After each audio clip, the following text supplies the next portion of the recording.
Everyone's claims of oppression are giving him depression.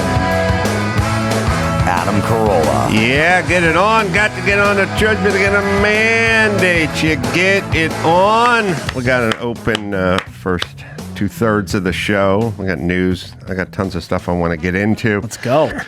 All right. So first, technically, and all right. So I'm out of sorts because I had to get up at 5:45 this morning and do a 2.5-hour radio tour, which is fine. It's a little surreal. Just sit there and they keep talking. You know, they patch you through to 37 radio stations and everyone does 7 minutes. I've done a million of them and there's no problem. But there was a problem in my earbud. I put an earbud in and I was talking and I must have been on for about 2 hours and then the thing made that beep, beep, beep. Low battery. Yeah, except for what good is the low battery sound if they don't give you a fucking 5 Mississippi to switch it out or to put the other earbud? It goes, bim, bim, bim. Mine just dropped. Oh, mine, no warning. Yes, mine do a thing. Well, it is a warning. The warning is now. That's what the warning is let me tell you what's happening right now. Your earbud's dead. You need the smoke detector chirp. 30 minutes before. All I need is like a 10 Mississippi. You do the 10 Mississippi on the earbud running out of fuel, and I'll swap it out seamlessly. It just goes blip, blip, blip. And then I stand up, and I'm like, oh, shit, where's the case? It's in the kitchen. And the guy, I'm on the radio. Okay, I'll tell you what I need. I need 10 seconds added to the earbud out of sound thing, and I need a 10 seconds with the car seatbelt chime, which is off the chart in my Mazda, which is when I start the car, give me 10 Mississippi to put the seatbelt in. Don't start on immediately. Give me a beat. Let me get myself. Let me gather myself. Give me some breathing room. Give me some breathing room. And by the way, the Mazda is much nuttier than the Audi is. I've heard that one. It's insane. All right, so that was fine. I just got up at 5:45 and went down and did 2.5 hours, and then had another interview after that, and then let's see, and then I had like a 1-hour conference call after that. So it's just I'm out of sorts, is what it is. Oh, man, I forgot something. All right, I'll get back to it. We got Chick Think to get into, which is good, because we may have a new leader in the clubhouse. I don't know. Dawson has his Morehouse mashup, which is something I had him work on when he had a little leave of absence.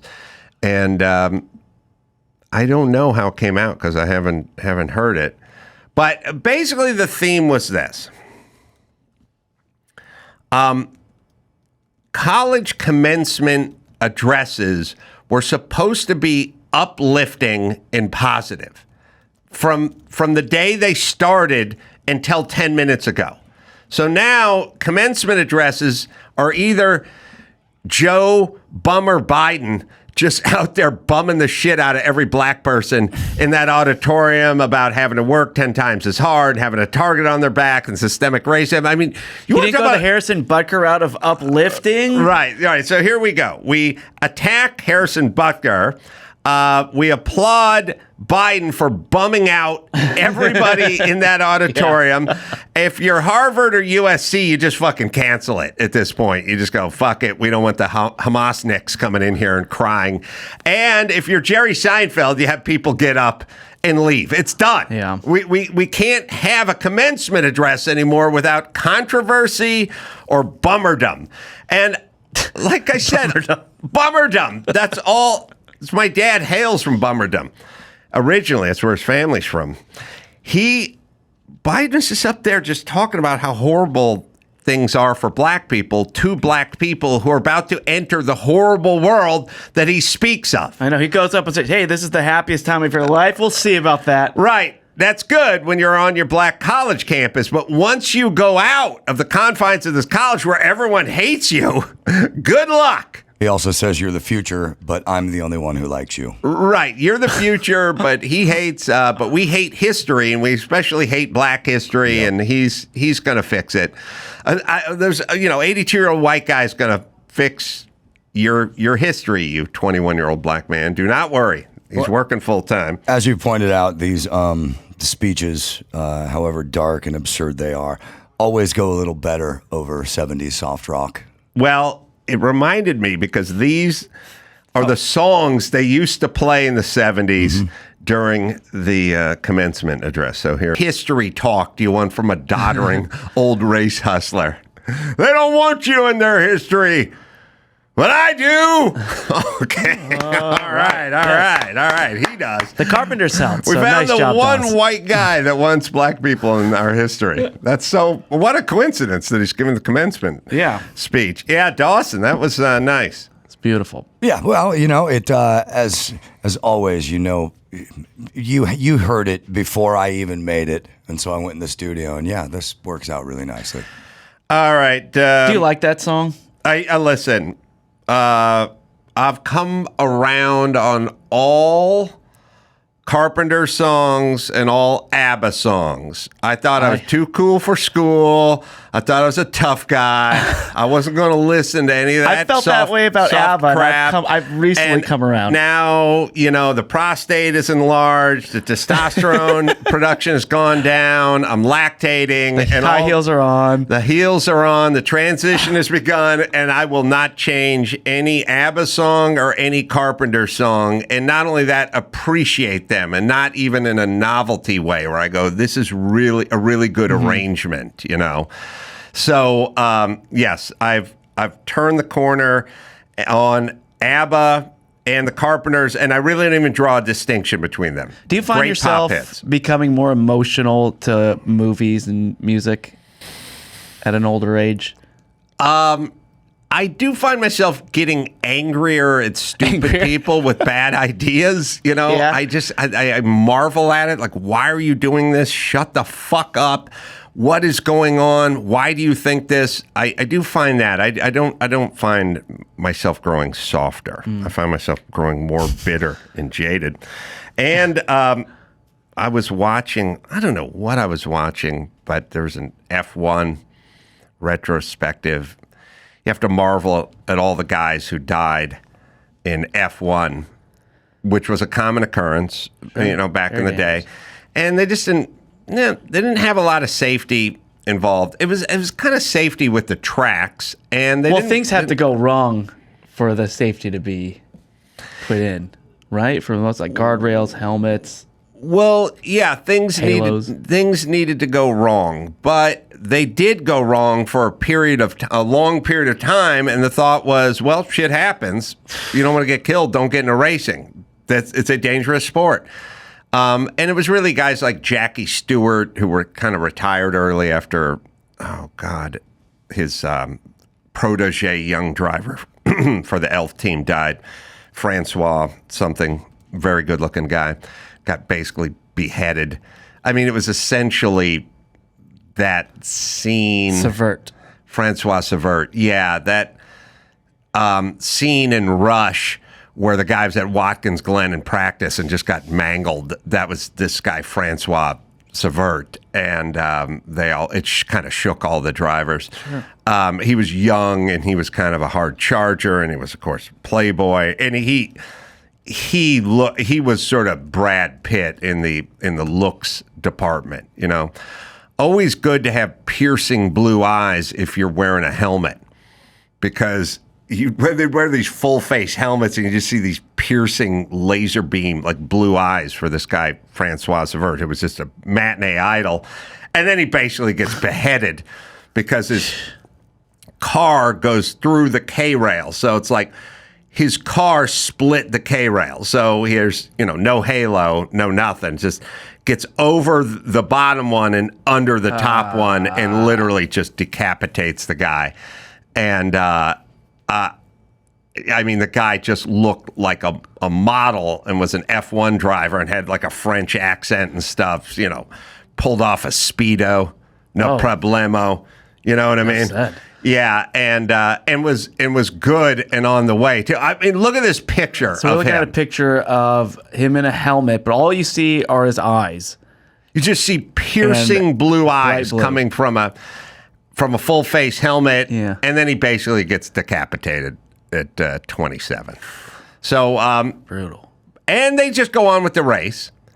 And as I was watching a doc about this guy, or short about this guy, they then go into another race, which was, now here's a name, Pierce Courage. Pierce Courage. Pierce Courage.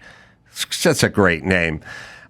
Pierce Courage was in the Belgium Grand Prix. Was that what it was? Dutch Grand Prix.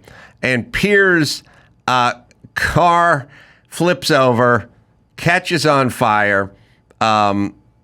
It burns with a white hot flame, and they can't get him out. They didn't have a lot of safety. They didn't have a lot of safety teams. They didn't have a lot of stuff going on back there.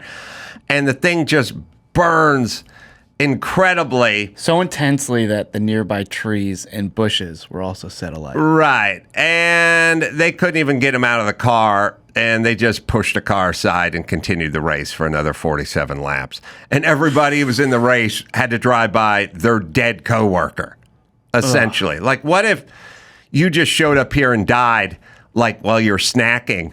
And we're like, well, we got to finish the pod. So people are just walking past you and stepping over you. The guest here? Yeah, where's the guest? Yeah, well, get Chris's cell phone from his pocket and hold his head up so it'll recognize him. Because we got to get the guest number. We need contact for the guest. So they routinely would just leave dead people not on the track, but to the side of the track and continue the race.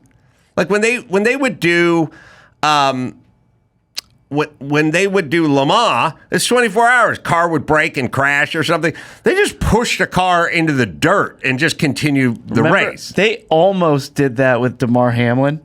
Like they kept when they paused that game, and they're like, "Oh, I think the game's still gonna go. I think we're still gonna play the rest of it." And everybody just went nuts.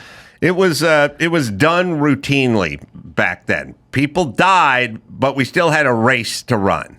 And even Jackie Stewart, I think, after his beloved protege died, Francois, he got back in the car.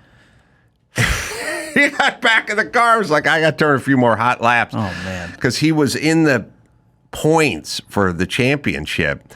And he really actually did something interesting, because when a guy dies, sometimes the mechanics and the engineers who set up the car have a tough emotional time, because it could have been failure. Fault, it could have been failure, mechanical failure, because a steering arm or piece of linkage on the steering breaks, and that's how you die.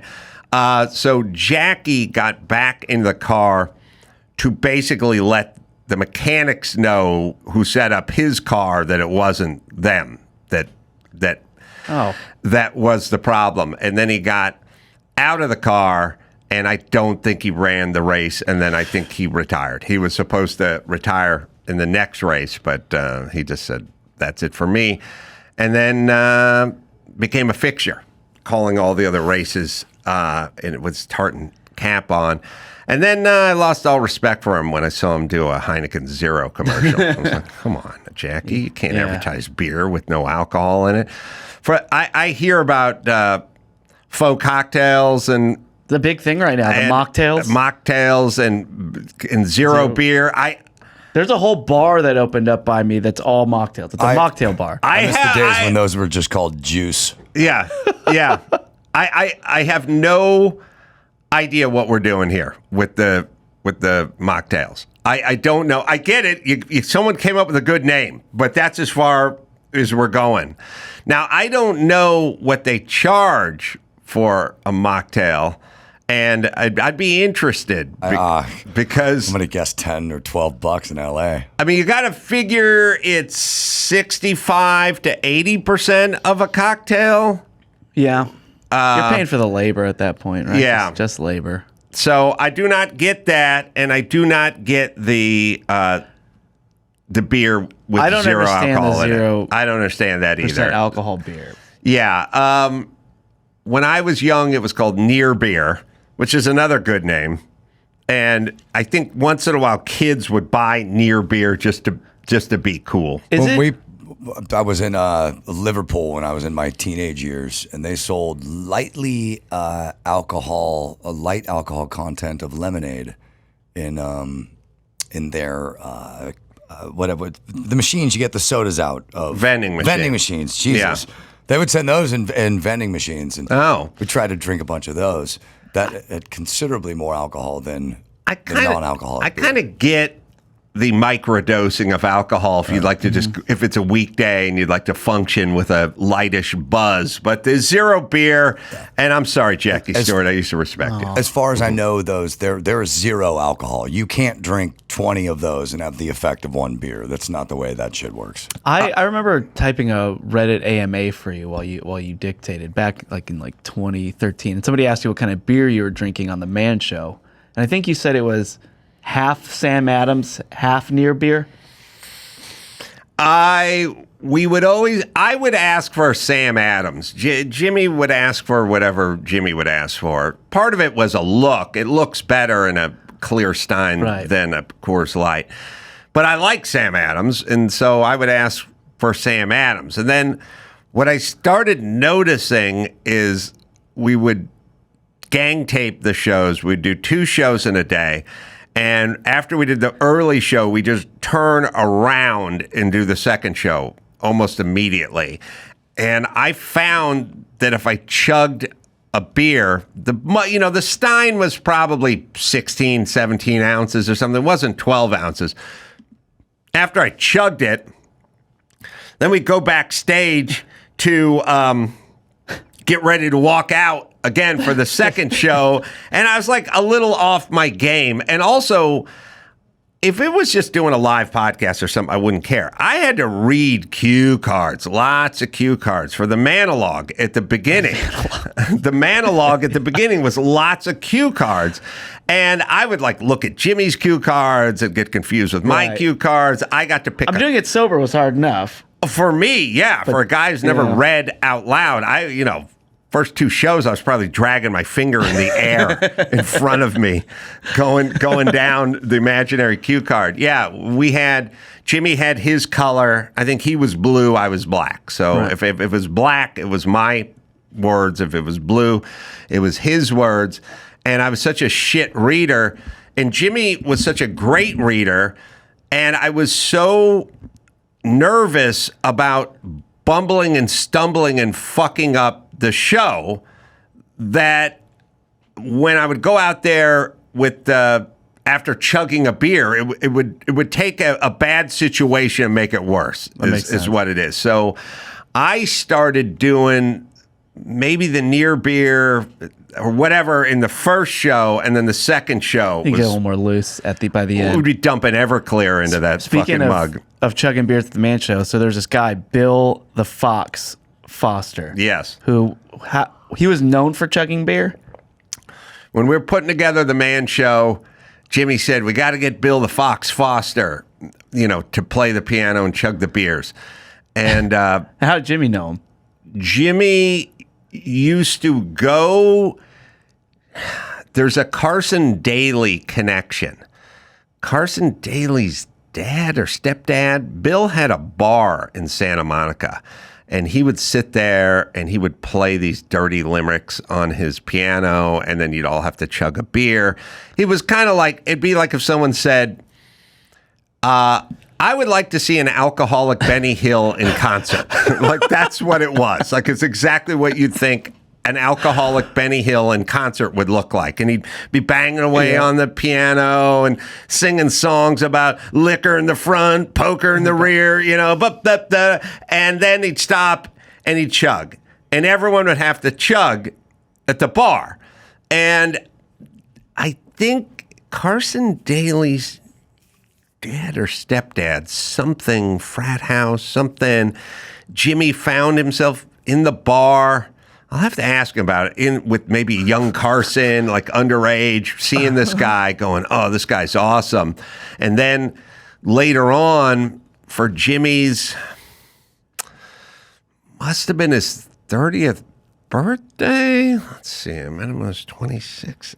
These are pretty early days. I think for Jimmy's 30th birthday, he hired Bill the Fox Foster to come play this show. So we were, he rented out some veterans hall, some small veteran Moosehead Lodge or something in Reseda.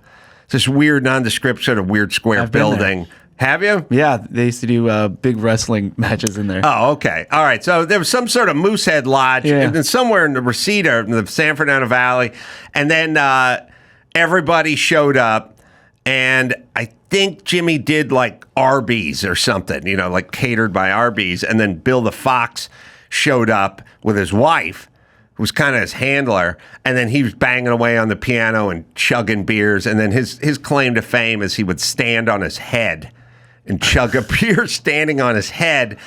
And everyone had to chug. You got to chug when he's chugging, And then everyone was just pounding Arby's and chugging beers. And then everyone just went out in the parking lot and booted all over the place. Everyone's just yakking all over the place. I have no recollection. I remember Bill playing. I remember the hall. I remember going out in the parking lot with like Jeff Ross and blowing a joint and like being standing out there smoking a joint, and like Jimmy's mom came around the corner and went, "Hey!" And I was like, I was like back in high school because I liked his parents and they were straight, you know, and they liked me. The first time I went to Jimmy's house when he rented a house in Chatsworth or something, his brother John came and stayed with him, but his brother was like 16 or something. I think his mom and his dad or something, they were staying with him in like a spare room, and his mom searched the suitcase of John, his younger brother, and found like a penthouse or a Hustler or something stuffed in the bag. Remember, Can't leave home without it. You'd have to travel with porn. You had to travel. You had to travel. Listen, kids, we had to travel with porn back in the day. And I remember showing up like later that afternoon. It's like, oh, mom is pissed and don't go near her. Whatever. She was really ticked off and upset that she rifled through his luggage and found John's. I gotta ask John and Jimmy about when that was. I knew it was Jimmy's first house out here, but everyone, Bill the Fox, chugged the beers. The way he chugged the beer too was incredible. And we all booted. He like inhaled them, and he would do it standing on his head, and he would do it, and he was just who he was. He was that guy. He was like friendly, kind of funny, and nice, and his wife was nice. And we had a good time with him. And when we started the Man Show, Jimmy's like, we need the Fox to be out in that audience. And God, did a couple of seasons. And then like in between seasons, when we were in hiatus or something, we found out he was sick. And me and Jimmy just went to his apartment. He had an apartment with his wife in Santa Monica, probably not too far from where the Fox Inn was or where the bar was. Although the bar was probably done by then. And we just went in there and just paid our last respects. And that was it. He just took him like super fast. Well, yeah. So, but he was a cool guy, fun guy. Really brought the energy. And you want to talk about like bringing, I don't know, is there anything online of Bill the Fox Foster like playing the piano and chugging a beer? Like he was a fun, listen. Look, I went to a party that had a Howard Stern impersonator. That's not a lot of entertainment for the folks. You know, this guy didn't even sound like Stern. He just looked like him. He was just walking around. And then there's like a bouncy castle. You know, there's other forms. And some people get like a taco truck or something. Yeah. And some people will put up the cornhole game or something. But Bill the Fox, man, banging away on that piano. Everyone's gathered around and everyone's chugging beer. That's a fucking party. Yeah. That is a fucking party. The problem is everyone gets blasted and has to boot somewhere at some point because all they've been eating is 7-layer dip and chugging beers. Yeah. And you lose count. That Moosehead Lodge parking lot. Oh, you have to try to Must keep be up with gross. him. And when he does the ziggy shaggy, oh, he puts his hand over it and stuff. You can't be the puss sitting there with nothing in your hand when the whole place is going nuts. So, yeah, that was Bill the Fox Foster, man. It was a great... What is this? There's him. There's at the Doodah Parade in 1992. Oh, my God. Is that with Richard Simmons? Well, I want to say hi to Bill. Hi, Bill. How you doing? Yes. Say hi to your mom. Yeah, hi, Mom. Yeah. Former king of the Doodah Parade. I proposed. You are? Yes, I proposed a toast for the Doodah Parade. This will be do, and this will be da. All in favor, say aye. Two studs, two double fisting. Doodah. Dude, boom, boom. Boom. With a huge mouth, too. Unbelievable. Well, need we say more here? Well done, Bill. How in the world you do that? That's Vicki forget. Never Lawrence. mind. Back to you. Oh, Richard Simmons. Oh, looks by the way. disgusted. All right, we now need audio tape of Tom Arnold because he sounds exactly like Tom Arnold. Oh, yeah, I did. never thought about it. I've talked to Bill 100 times. I've talked to Tom 100 times, and I never knew they sound exactly the same. I wonder if they're from the same town in Iowa or something. But we'll mash that up. We have a chick think coming your way. Mm-hmm. There's some new contenders. We have now Linda Sanchez. Is she the current? I think she's, so we put her up against Nathia Rahman. Nathia Rahman was the one who argued that Toyota versus Toyota should be responsible for the catalytic converter theft because Priuses are too easy to. Because Toyota makes it super easy for them to steal. That's right. This piece of steel that's welded into the underside of the car. She's been the leader in the clubhouse, but last time we did this, I think we brought Linda Sanchez up, and she actually beat out Nathia Rahman. Because it was maybe a more nuanced, chickier think. Where she was asking about Marcus Allen's tweets, and he responded like, that wasn't me. Right. Well, still, explain yourself. She's going to keep going, and maybe we were swayed by the pink hair She does dye. have pink hair as well. So we'll listen to the leader in the clubhouse first let's and see if we can beat her Linda here. Sanchez versus Marcus Allen. Thank you. Mr. Allen, have you ever used Twitter? Yes or no? I have utilized Twitter, yes. Okay, and is your account at Marcus A970-50645? That is absolutely not my account. Okay, that's not your account. Well, on December 5th, 2022, an account under Powers the through. name Marcus Allen retweeted a tweet that said, That quote, is not my account, ma'am.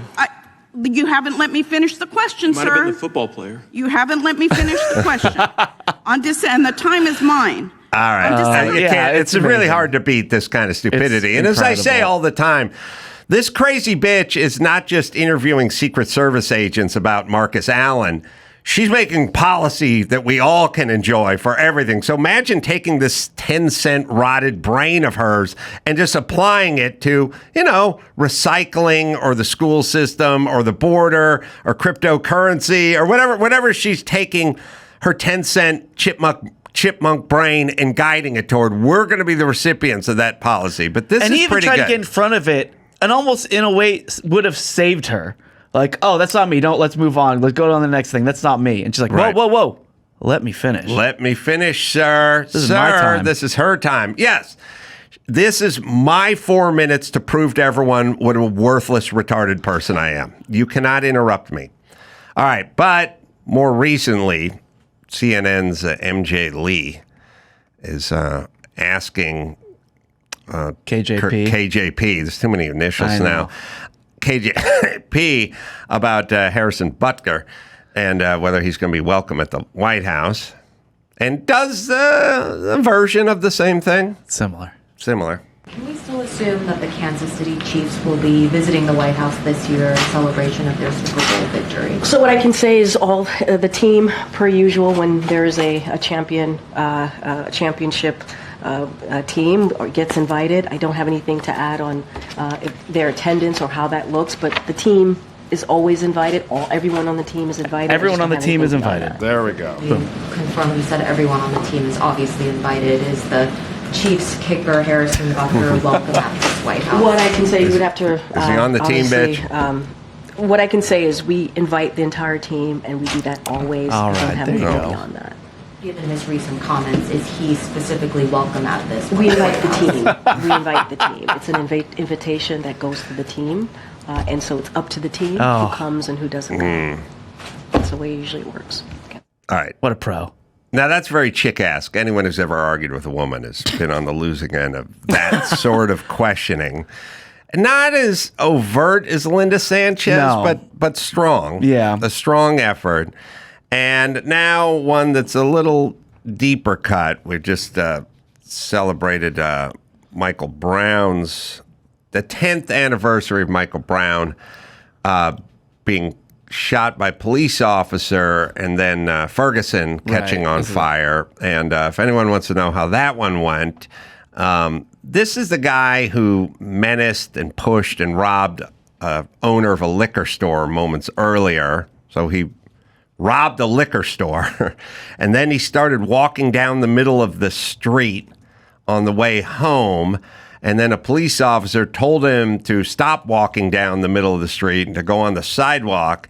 And then he continued to walk down the middle of the street. And at some point, the cop pulled up next to him. And then he wrestled with the cop while he was inside of his car and tried to wrestle his gun away from the cop who was inside the car. He's a gentle giant, by the way. You should know that going into this. This is a huge story. Then the cop got out of the car and pulled the gun, and then the gentle giant charged toward the cop, and then the cop shot him dead. Then somebody uttered the phrase, "Hands up, don't shoot." Even though that had nothing to do with this altercation. Basketball players would wear that on their right. And the hoodies. coroner report is like the bullet didn't go in his back. The bullet went in his chest and out his back, not in his back and out his chest. There's nothing to substantiate that. And a gun. The car was fired. The gun was fired inside of the car. And I think they even found like his DNA on the gun or on the cop or whatever. So that's fine, except for CNN and Joy Reid and Barack Obama, and everyone went to work, and then they burned Ferguson down. That's right. That's awesome. Now, it's 10 years since this guy was killed by a cop after robbing a liquor store and attacking the cop. And we have Cori Bush. Cori Bush, representative for Missouri's St. Louis district. She's going to commemorate the guy who robbed the liquor store. Michael Brown should have turned 28 years old. The last birthday he celebrated and will ever get to celebrate was his 18th. Just 81 days after his 18th birthday.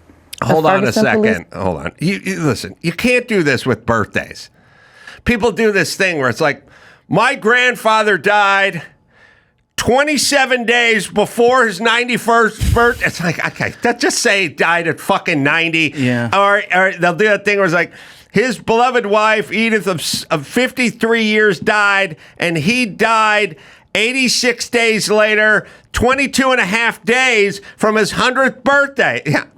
181 days is a half a year after 18th birthday. But you can just say 18. He died when he was 18. We'll do the math. I'm sorry. Let's hear it out.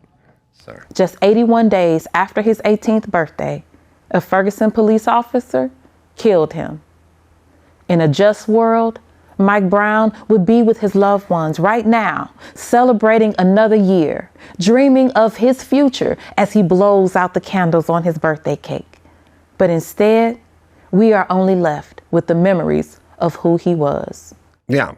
Well, when you rob liquor stores and then you wrestle with cops, sometimes you don't see your 28th birthday, Cori Bush. And also, there's a thing that happened. Now, this may be the ultimate in chick think. Tell me if this is the ultimate in chick think. And you guys have all experienced this. Maybe even Dawson, who's a lone wolf. He's what Dion Belmont calls the wanderer. You know what I mean? That song may have been written about you. For him back there. The wanderer. Yeah. And they call me the wanderer. I roam around. And when they ask me which one I love the best, I rip open my shirt and show them the Rosie on my chest because I'm the wanderer. He even wandered away from Rosie, who he likes the best. But okay. Anybody... So, Dawson, this may be you. I don't know. Maybe. Go on. Chicks have a very gifted, unique ability, and it's a touch by God kind of situation where they can accuse somebody of something, such as hands up, don't shoot. Then later on, the DOJ does a full forensic investigation, and there's nothing that says to support that at all. In fact, it's the opposite of that. And then they can wait a few years and go right back to their initial conclusion. Like Cori Bush is back to hands up, don't shoot, instead of the part where he robbed the liquor store and was shot in the chest because he attacked a cop. Right. She's back to the theme that they laid out that never happened, which is a bizarre way to approach life. You accuse somebody of something. By the way, the cop didn't get put in prison. Everyone got acquitted. The coroner and the Department of Justice. And by the way, this is Obama's Department of Justice. Believe me, he wanted to find something. They found nothing, and that was the end of the case. Yeah. Justified cop killing Cori Bush, but yes, he would be with his family, planning his future and blowing out his candles right now. Or possibly could have been involved with other crime. Don't know for certain. Seemed like he was on his way. But all right, he's a hero and a martyr in the black community. And when I'm saying Cori Bush, find a black guy who died in a righteous way and celebrate his birthday. They're out fucking there. idiots. They're out there. They're all over the place. Or find a black guy who got shot by a cop and it wasn't his fault. Do that. But don't do this. And it happened. We settled it. And this is how cities burn down, bitch. This is why your city burnt down, because you took this lie, you floated it, and you kept pushing it out. I mean, CNN, MSNBC, Obama, everyone's doing what they have to do. But meanwhile, the furniture store's on fire. Okay. Awesome. Yeah. It's a superpower that they're using. Like every card in their hand is a wild card, and they can make it whatever they want. Oh God, you got to listen to this one. Dawson will find it. But Obama went overseas at some point, and he made a speech, and he was like, United States not perfect. He liked to go places and apologize for shit the United States did, like Hiroshima and Nagasaki and stuff like that. And he goes, we got some place called Ferguson, so we got a problem too. And it's like, no, you don't have a problem. You have a problem with you, and you have a problem with the news, and you have a problem with Cori Bush. But Ferguson doesn't have a problem. They have a cop who was trying to patrol a neighborhood after a guy robbed a liquor store, and then the guy wrestled with the cop, and then he got shot by the cop. Okay. Gentle giant, and he will be missed. Okay. So now we got a crown, and you can maybe find that Ferguson. It was Obama's speech in Europe, I think, maybe even Greece or something for some reason. But talking about like what Michael Brown would be doing right now, and this is, he would be blowing his birth, he would be with his family. Like, this is now fan fiction. This is something that I have no idea. And by the way, he'd be 28 and he'd be home planning his future. I hope he'd be at work somewhere, or knocking another Asian guy down to the ground and stealing his Tiparillos cigars or something, some form of activity, but not at home planning his future. It's just weird to live in such a hypothetical and make that your Well, argument. also, hey, Cori Bush, thanks for agitating your constituency, and maybe Ferguson will burn again. I mean, I'm sure it's rebuilt now. It's time for a good burning. It's been a while since Ferguson has burned. How about we agitate everyone for the 10th anniversary of Michael Brown's shooting? All right, but we have to claim a victor here. I do have a victor in my head. All right. I can be swayed. Okay. Well, I just think Linda Sanchez still holds the title. That was brutal. That's freaking brutal. It's hard to knock her off her retarded throne. The second lady with the Twitter thing, I mean, that was incredibly gracious use of yeah, but still. Yeah, that was the first lady. That was the first one? Yeah, it's Okay. Linda Sanchez. Yeah. I'm there. Okay. As much as I hate Cori Bush and how evil I think these people are for race hustling, I got to go with Linda Sanchez, And maybe Cori Bush would think that was racist? Oh, no, wait a minute. I got to figure this one out. Right. Because I am going with somebody other than a black woman, but... That's racist. But yeah, switch it but around, Sanchez... Switch it around and guess what? She's Latinx. That's racist. Yeah, you're right. All right, we can't win for losing. I give props to the patience KJP showed to that reporter, though, when she said the entire team's invited. Though, if it was a different kind of question asked from a different reporter, she would probably have said, "What part of everyone on the team is invited? Do you not understand?" I would be like the fat lady in No Country for Old Men who was running the trailer park when Javier Bardem went in and went, "Where's Llewellyn's workplace? I am not at liberty to give that information out." And then he goes, "Where does he work?" And she goes, "I am not at liberty." It was such a great, so tense. That's such a great tense scene. All right, let's watch it. We gotta watch it. All right, that's good.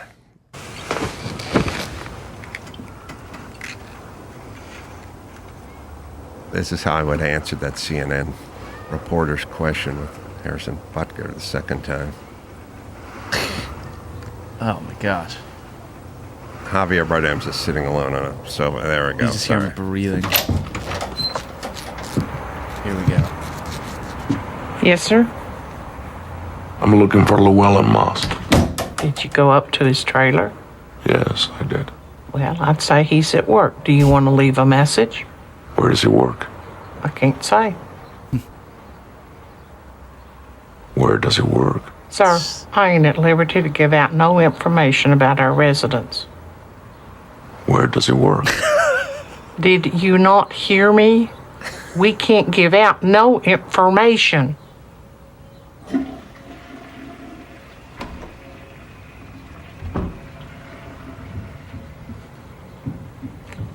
Oh, see, that's what I would be. I'd be like her. I actually nominate Javier Bardem for Chick Think winner. Yeah, because he's coming back for a third time. That was terrifying. It was the toilet flush that saved her life. Yeah. Oh, I know. I've pointed that out. That's why I love that scene. That's the best movie ever. All right. Terrorizing. Take a break. We got some news. We'll do that right after this. Meet her Father's Day. Well, it's just around the corner. And I know the perfect gift he doesn't even know he needs. Meter, sleek, smart meat thermometer that guarantees the perfect cook every time. Grilling steaks, roasting a chicken, or smoking a brisket. He'll never undercook it or overcook dinner again. That's where Meter comes in. There's nothing worse when it's dry. Spent too much time in the oven or on the barbecue. Trying to playing it safe, cooking pork or chicken. Well, now it's all dried up. You can use it in a grill, a smoker, oven, air fryer, rotisserie, wherever you cook, you use Meter. Monitor your food using the app and then relax and have an Arnold Palmer, maybe something a little stiffer, while Meter watches your food. You can even go in, watch the game. Keep an eye on it. Use your phone. It's a perfect gift for dad or the dad in your life. And he can up his barbecue game with Meter. Right, Dawson? Shop now on Meter.com for Father's Day specials, including the newest products. Barbecue season is coming up. Get dad grilling and shop at MEATER.com. Well, doesn't it seem like every week there's a major leak of customer info from phone or healthcare or other companies? That's right. People are getting all your information these days. I mean, they ain't breaking into your home anymore. They're getting your info. Well, that's where Aura comes in. All-in-one online safety solution helps protect your information about you, your family, and it stops it from being sold to data brokers. Data brokers are legally required to remove your personal information if you ask, but they make it difficult and time-consuming. Aura does the work for you. Aura also helps reduce annoying robocalls, telemarketers, and junk mail by sending takedown requests on your behalf. Plus, Aura monitors for identity theft before it happens and scans the dark web for your email addresses, passwords, social security number, and other sensitive information. So protect yourself with Aura, right, Dawson? For a limited time, Aura is offering our listeners a 14-day trial plus a free check of your data to see if your personal information has been leaked online, all for free, while you visit aura.com/trust. That's aura.com/trust to sign up for a 14-day free trial and start protecting you and your loved ones. aura.com/trust. Certain terms apply. Be sure to check the site for details. All right, what do you got in the news department, Max? Speaking of mailmen, the DEA is now getting assistance from the U.S. Postal Inspection Service regarding Matthew Perry's death. Because they're trying to find out how he got that ketamine. It was mailed to him. And because it's now reported, he died from undergoing or doing all the ketamine, and then the drowning is actually a secondary factor in his death. You know, there's a big problem with baths and jacuzzis, which is no one ever got a DUI in a jacuzzi. You know, you go to a jacuzzi to fucking get fucked up. Yeah. You know, you don't drink that Heineken Zero with Jackie Stewart in a jacuzzi. It'd be the worst jacuzzi run ever. By the time you make it to the jacuzzi, you're usually pretty fucked up because that's the end. You know what I mean? Right. All the party guests have left. You drank all the booze. You've done all the ketamine. You tried to rub one out to no avail. Couldn't do it. And now it's time to just unwind in that jacuzzi. But you are pretty jacked up in that jacuzzi. And women are drinking their champagne and stuff. They end up, it's at the end of the night. No one goes for an early morning sober jacuzzi. Doesn't happen. And they do a lot of alone jacuzzi time, you know? There needs to be... You know, with kids, they'll do that thing with the pool where they'll put the thing in there and it will sound the alarm if the water's agitated. So it's like when you're inside the house and the kid falls in the pool, the 2-year-old I didn't know mama this hears was a it. thing. This is Well, you're never going to own a pool. I know, so that's don't why worry I've about never. it. Not my future. They don't need it for above ground because the kid can't get up there. You know what I mean? That's true. So, mate, you're probably zero pool to above ground pool is where I have you. But either way, no problems. No problems. But no, they'll have a thing. So many kids have drowned in so many pools, and they'll have something, the device, that if mom is inside the kitchen and she's making pot roast and the sliding doors open and the kid toddles out and falls into the swimming pool, or the old dog falls into the swimming pool, an alarm will go off in the kitchen, and then mama can run out and save the kid. And then they also have a device, as we know, where you take a contractor's table saw and fire up that 10-inch carbide blade, and you put your fingertip on it, and it just touches it, and the electromagnetic whatever thing of the flesh, boom, just shatters breaks the blade. There needs to be a jacuzzi thing I was thinking where that. if it... Now, obviously, it's not going to work for rocking around. I have an idea. It's not going to work for ass skin, but forehead skin, eyeball skin, you know, like scalp. Hair fun. Like when your head hits it, that jacuzzi's got to drain out immediately. Boom. Yeah. Like that saw blade. Pow. I was thinking, you know how on treadmills they have that little clip lanyard. you put on? Lanyard, and then it would stop the treadmill if it gets pulled out. They would have that jacuzzi, but it's like a nipple clamp or something. And then the second you go in, jacuzzi just drains. The problem is by the time you get to the jacuzzi, you're so fucked up, you're not hooking yourself up to the nipple clamp. You know what I mean? It's gonna have to be automated. It's gonna be without you. You can't have to punch a code in or set an alarm or do anything, because that's the whole point. You're jacked up and you're making bad decisions. I would treat it more like I don't know if it could detect like earwax or something or eyeball secretions something neck up, saliva or something, and it would just immediately drain out. Just boom, done. We'd have a lot of the Friends cast would still be alive. Yeah. Okay. Well, anyway, so DA's working with Postal Service right now to see if he was mailed any ketamine. Okay. Apple Music. Mm-hmm. They just announced the 100 best albums of all time. Oh, here we go. Ready. Prince of the first 85. Woo! Can I tell you, I finally found a guy who hated Prince as much as me, and I just about sucked his dick in the green room. I was backstage of a comedy club, and I found a guy who hated Prince, and I was like, oh my God. That's all it takes. Oh, my God. That's all it takes. I've never found anybody who hated Prince. But anyway, go ahead. Okay. Prince is on there. Ugh. It's number 4 for Purple Rain. No. Yeah, so they released 10 at a time, but the top 10 was released today as we record this, and the top 3. I'll tell you the top 3. It's all got to be affirmative action. You don't have to put it up. I don't even like it. Take it off the screen. Number 3, Abbey Road. All right, fine. We're okay with that, Doss? You all right with that? Sure. Yeah. Number 2. I think Let It Be was better, but go ahead. Okay. Number 2, Thriller. All right. That's, should be up there, right? Mm-hmm. Number 1. Do you have any guess what number 1 would be if I said Abbey Road, then Thriller? Or what do you think it should be? Because, look, this is tough. Well, Number one can you album of put all like time. Sgt. Pepper's or something? Can you go with another Beatles album? I don't see why you couldn't. top? They could pull a fastball and give us Dark Side of the Moon, but they wouldn't do that. No, my problem is I have affirmative action in my head all the time, so I'm always thinking about a woman like Joni. Well, they did Michael Jackson. I smell ABBA.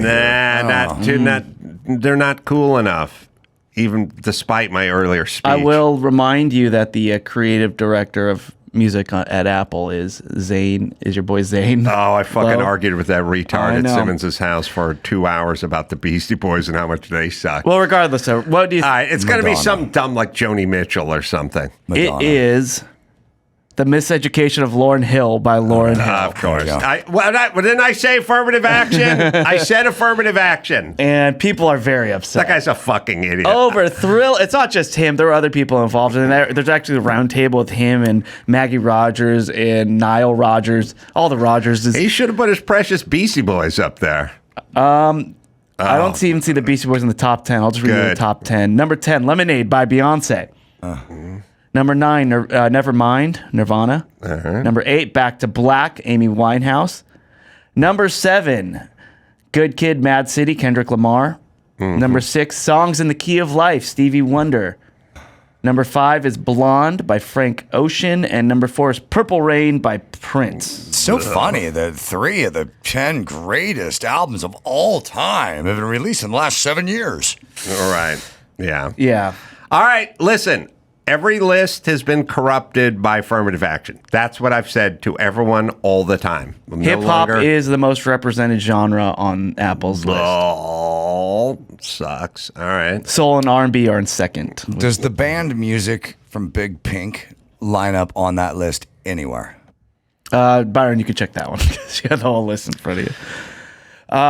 Yeah, but anyway, so everybody just can't believe that Lauryn Hill knocked Thriller to the number 2 spot. Yeah. But we got to get a chick. Be helpful if she was black. We'll put her on the list. People like us. It does help. No, but at the same time. By the way, he's a self-proclaimed music expert. These fucking idiots. We had a huge argument in Bill's living room for a long time over the Beastie Boys. And it was like, these guys are so into the Emperor's New Clothes that they don't even understand it. When I was like, the Beastie Boys suck. He was like, well, what? What's going on? He's looking at Bill going, Bill, who is this guy? How'd he get in your house?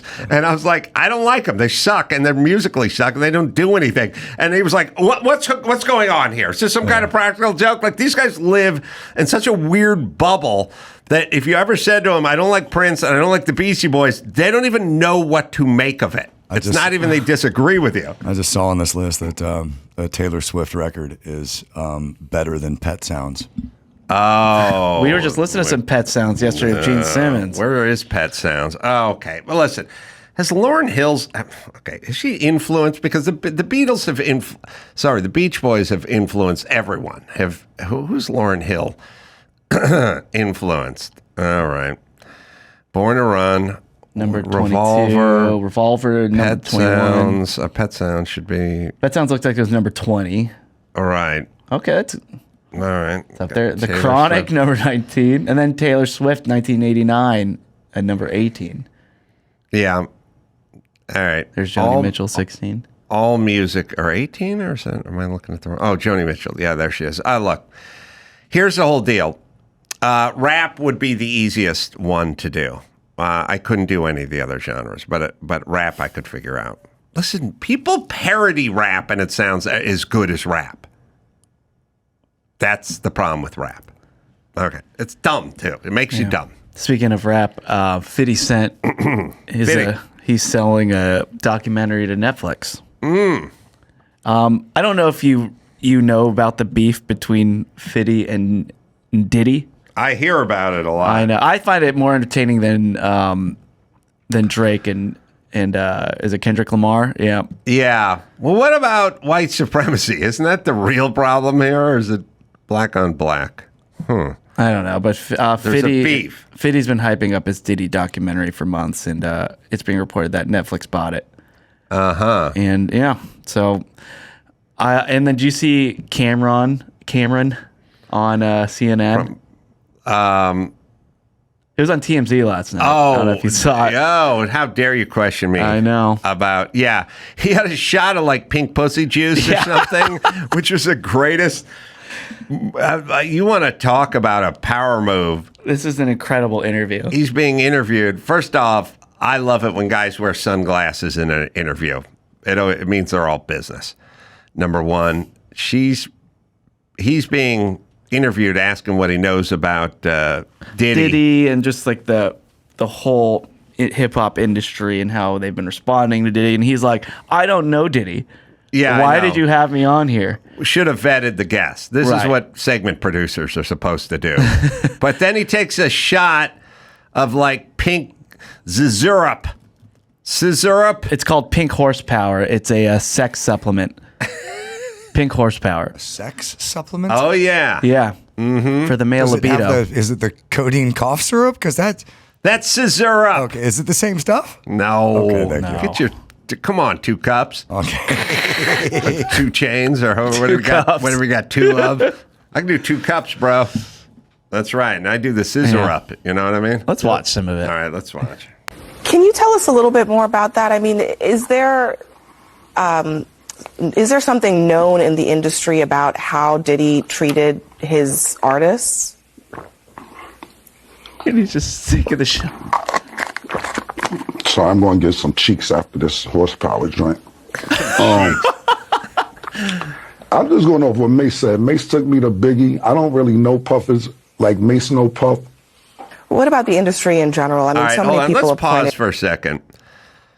Now, I think we hold the rap community to a different standard. Because if somebody said to like Bryan Cranston on CNN, like he's being interviewed, and he's like, this man's being accused of rape and beating women. He's like, hold on, let me suck some of my Jesus juice out because I am going to fucking plow some bitch as soon as we're done with this interview. It would be, the earth would stop. It'd be like, can you believe he's talking about having sex with a woman? You're right. Somehow this is totally okay with me. It's totally okay. You want to talk about a cultural pass? There's no way some white dude could sit there and say, we're talking about a guy. This is rap privilege. Who rapes, rap privilege, who rapes and beats women, and you're talking about going out and getting laid. What do you say? Smack some mud flaps or something? I'm getting some cheek after this. Some cheek, right. Some cheeks. Get some cheeks. That's ass, right? Yeah. Okay. Whatever it is. Yeah, it must be. But anyway, you can play the rest of it because he goes into no Puff. A little bit more. What about the industry in general? I mean, so many people have pointed out that Diddy couldn't get away with this stuff if there weren't a lot of people protecting him. Do you think that's the case? Who the talent agent for this joint? Like, you think I'll be sitting around watching what Diddy do and all this? I didn't know this was a Diddy joint that y'all invited me to. Yeah, who booked me for this joint? Wow, and I'll be sitting around watching Diddy and all that. Yeah, Thanks. Man, come on, man. Thanks for joining us. Thank you for your time tonight. Thank you for having me. Where do you think he was? And what do you think he was going to talk about? Right. Well, he did an interview afterwards saying he was really upset that all they wanted to do was talk about Diddy. Oh, he thought they wanted to talk about his new album or something. No, or just something positive that he's doing. So what's Cameron do? He's a rapper. Oh, okay. Yeah, Cameron, but Cameron. But it looks like Cameron. Oh, okay. Oh, Cameron, and they do a capital R in there? It's apostrophe Cam apostrophe Ron. Oh, I got Cam and no apostrophes. That screwed me up. But he's drinking Pink Power Horse. Yeah. Yeah. You gotta get some of that's that not over here. syrup. It's not syrup. Okay. That's Cameron's Bedroom Love 2.0 Pink Power Horse.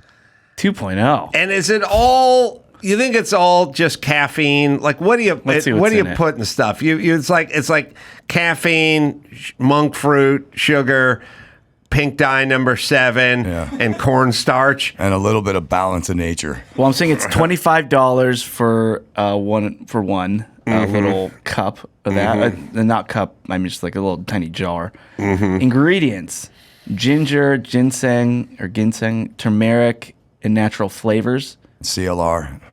WD-40. Yeah. Designed to empower man's sexual intimacy by helping to improve stamina and libido. With organic-based ingredients, you'll be receiving the best of all worlds. That's like ginseng, right? I mean, it's just something you can get in a multivitamin, right? These drugs are not intended to prevent, cure, or treat any disease. Wow. All right. Well, he did a commercial for himself. Yeah. Look, I'm looking it up. I bought 3. What flap was he gonna hit? He was gonna hit a mud flap or ass crack? You're gonna get some cheeks. Gonna get some cheeks. All right. Anyway, it's a wonderful, wonderful interview. Let's see here. So Morgan Wallen. Remember, he threw off those chairs off that Nashville bar and got arrested. Was it one chair? I think it was just one chair. Yeah. Okay. Stupid media. Yeah. Including me. Well, he has a bar. Oh, it says chairs in the media? I mean, in the article? I don't know. I'd closed it. It just threw one chair. One chair, but it was a big, heavy chair. Yeah. The weight of 2 chairs or Could have multiple hurt chairs. somebody. Yeah, definitely could have killed somebody. So, and he kind of has been known to get a little loose with his drinking. Mm-hmm. Maybe he should get the Heineken 0%. Yeah, or the Pink Zero. Well, he has a bar on Broadway on that big street, and the judge he wants to put a neon sign called Wallens for Wallens, and the judge said no, like you are not allowed to have your name on our street because of what you did. So that's his punishment. He, like everybody else, has their neon sign of what the bar. He can't have his name displayed. I went to high school with a girl named Stacy Wallen, and he should sell it to her. And then, Then she could put her name on it, and then he could buy it back. I mean, it doesn't have to be Stacy. It could be any Wallen for the, but Stacy would be a good idea. No, she'd put her last name up there. That's she wouldn't do Stacy. Yeah. Yeah. Do we have that clip of Dr. Morenz, Fauci's senior scientific advisor? Yeah. I want to play that because it's not. It's a clip of James Comer right. reading. So, yeah, Fauci's senior advisor, Dr. Morenz. It's now being reported that he has been deleting emails.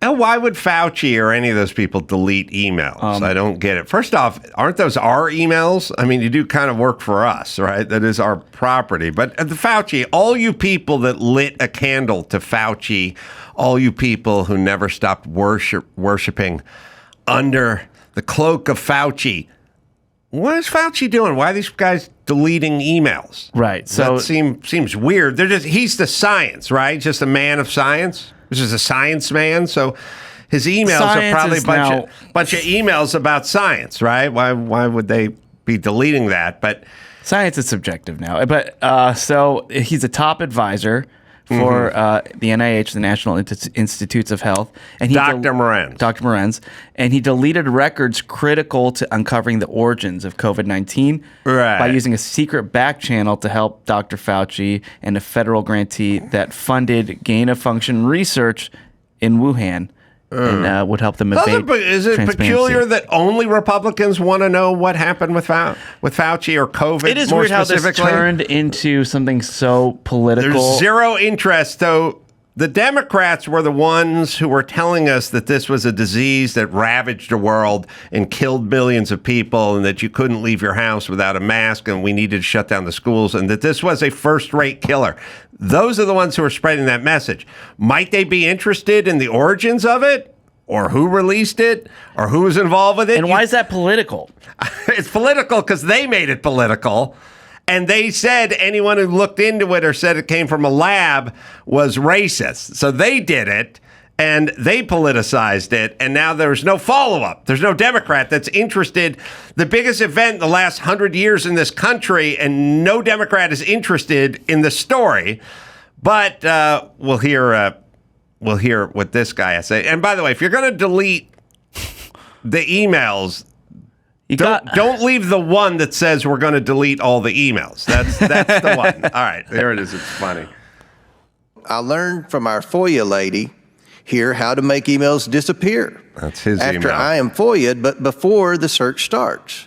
So I think we are all safe. Plus, I deleted most of those earlier emails after sending them to Gmail. We are all smart enough to know to never have smoking guns, and if we did, we wouldn't put them in emails.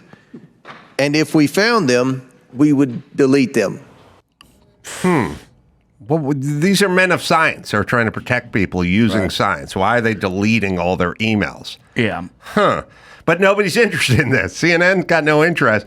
They want to get to the bottom of everything, except for they don't want to get to the bottom of the biggest story they reported on for the last 3 years.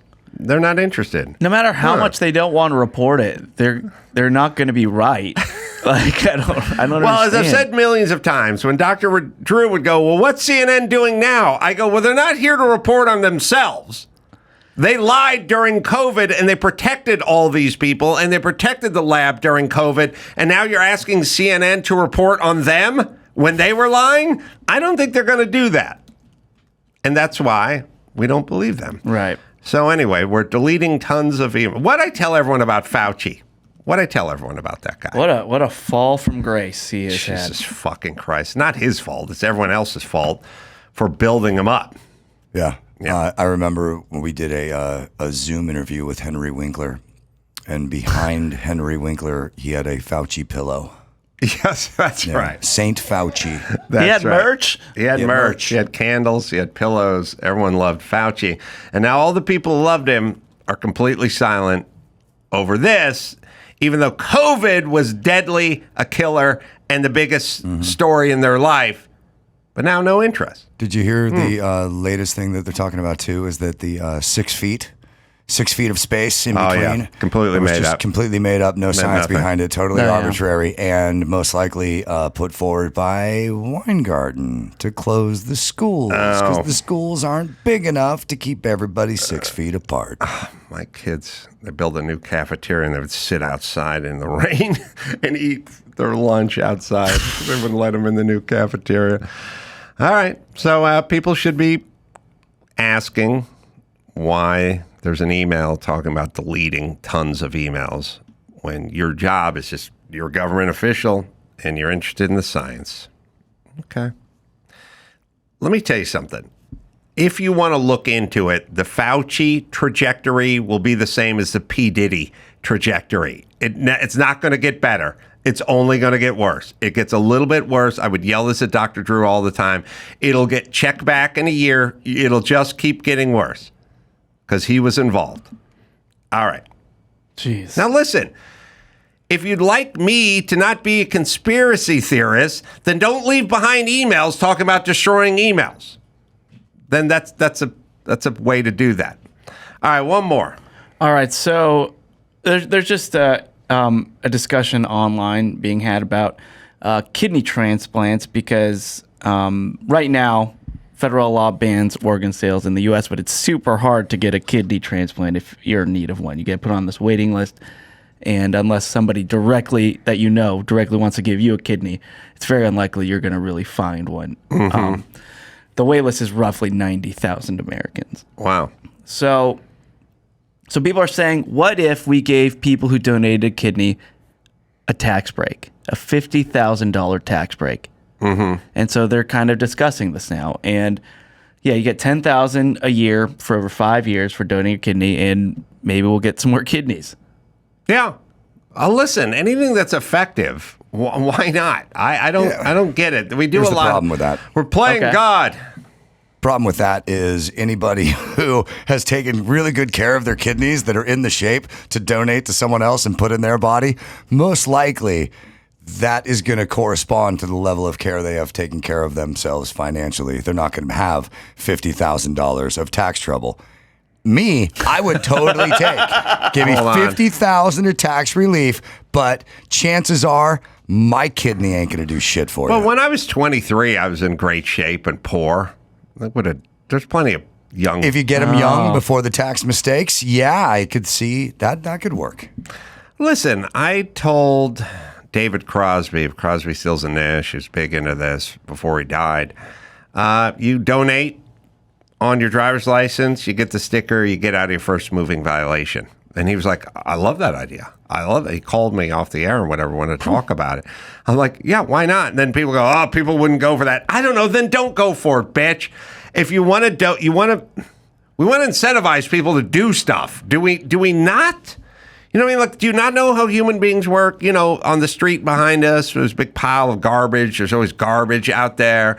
And it's all construction stuff. And I would tell the city guy, I met at Garagos' party, I told this story before. I said, look, just make the dump free and give out vouchers. You get a 12-pack of Tecate and have the guy hand it out at the fucking Home Depot and Van Nuys, and people won't throw shit in the street. And he's like, yeah, that might work. And then it never happened. You have to get people to do what you want them to do. And doing the right thing, because it's the right thing to do, that's off the table. We're not capable. That's in the rearview mirror. Donuts if you got the jab. Yeah, de Blasio was like, you guys like French fries? You like curly, you like crinkly fries? Have some French fries. If you take this experimental vaccine, you can get 89 cents worth of empty carbs. I could have got donuts. You could have got a cheeseburger. Bullshit. Yep. You could have got some French fries. Yeah, all you had to do is get a vaccine you probably didn't need. That's all you had to do. And you get French fries and a cheeseburger. And de Blasio. We need to do an entire retrospective on all these fucking retards. It's insane. And everyone else. As I was yelling at someone today when I was doing an interview, it's like, what do you think about this politician, that politician? I go, listen, they do what they do. Everyone else go find a mirror and figure out what the fuck you did as it pertained to this. Because they could have never pulled it off without you. Yeah, my earbud's done. All right. Let's bring it home. All right. We got the Mooch coming up next. We got Anthony Scaramucci. And we'll do that right after this. Homes.com knows that when it comes to home shopping, it's never just about the house or condo. It's about the home. And what makes a home is more than just a house or property. It's the location. It's the neighborhood. If you have kids, it's also schools, nearby parks, transportation options, all the above. That's why Homes.com goes above and beyond to bring home shoppers the in-depth information they need to find the right home. And when I say in-depth, I'm talking about deep. That's right. Each listing features comprehensive information about the neighborhood, complete with a video guide. They also have details about local schools with test scores, state rankings, and student-to-teacher ratio. They even have an agent directory with the sales history of each agent. So when it comes to finding a home, not just a house, this is everything you need to know, all in one place. Homes.com. Homes.com. We've done your homework. Ethos. Well, we all want to be the best dad we can be. Listen, I had nowhere to go but up from my childhood. Don't be the dad without life insurance. Get affordable life insurance all online in minutes. With no medical exams, just answer a few health questions for a quote and apply for coverage at ethos.com/Adam.